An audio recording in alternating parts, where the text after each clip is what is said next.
Welcome to KryptoSeoul News episode 15. Today was a chaotic and frustrating day for South Koreans as North Korea just blew up the liaison office with South Korea in Kaesong, which I believe South Korea paid for.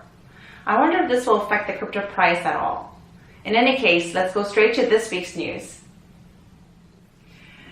South Korea's Central Bank, Bank of Korea, forms a legal panel to advise on a possible digital currency launch. The six-person panel, comprised of legal experts in IT and finance, is expected to advise the BOK on CBDC plans.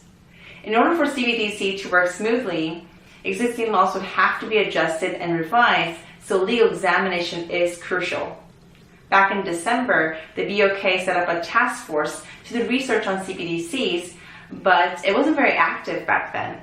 However, since China and Japan have recently ramped up their CBDC plans, South Korea is following suit and jumped upon a 22-month pilot program to test the CBDC. Currently, the legal team has just finished their first meeting, and their duties will continue until May of 2021. This is exactly how South Korea works in terms of their policymaking, to benchmark with what Japan and China are doing. But it is a step forward, although it is very late and way behind, and I hope to see some progress on its CBDC plans in the near future.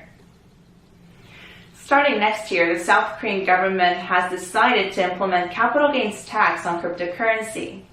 For a long time, there has been a debate on whether gains from cryptocurrency trading can be regarded as capital gains like stocks and real estate, or as additional gains like for dividends and lottery. Since March, exchanges have been asked to record and to share user transaction history to the government. Therefore, it has become much more convenient for the government to apply capital gains tax by using transaction history. I remember back in 2017-2018 when the South Korean government called crypto illegal, and it is a big turnaround from then. So it is quite the contradiction in my opinion.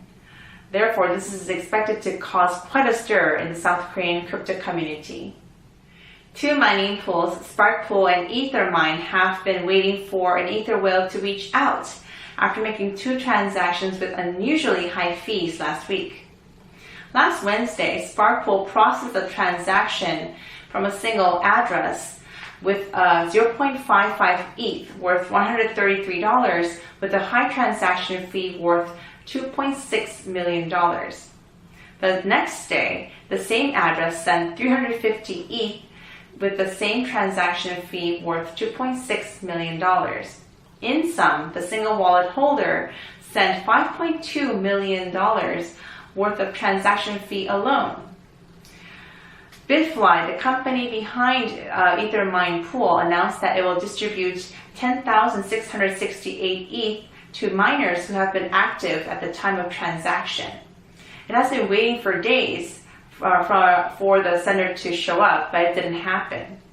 Also, Sparkpool announced similar measures, and some people did show up, but there were a lot of false claims, and nobody was able to provide a validating signature. What do you make of this incident? Do you think it's an act of money laundering, which I also believe, or do you think it's an act of stupidity, ignorance? If it was the latter, then I guess the sender would have showed up eventually, but he or she didn't. So if you have any other comments or arguments, please leave them in the comment section down below. That is all for this week. Hope you enjoyed it. One more thing before I go is that I'm a speaker at Asia Blockchain Summit in upcoming July. It's a virtual conference due to COVID-19, and it's my second time participating as a speaker, which is very meaningful to me. So I hope to see you guys at the conference as well. And I'll see you next week with another video. Bye!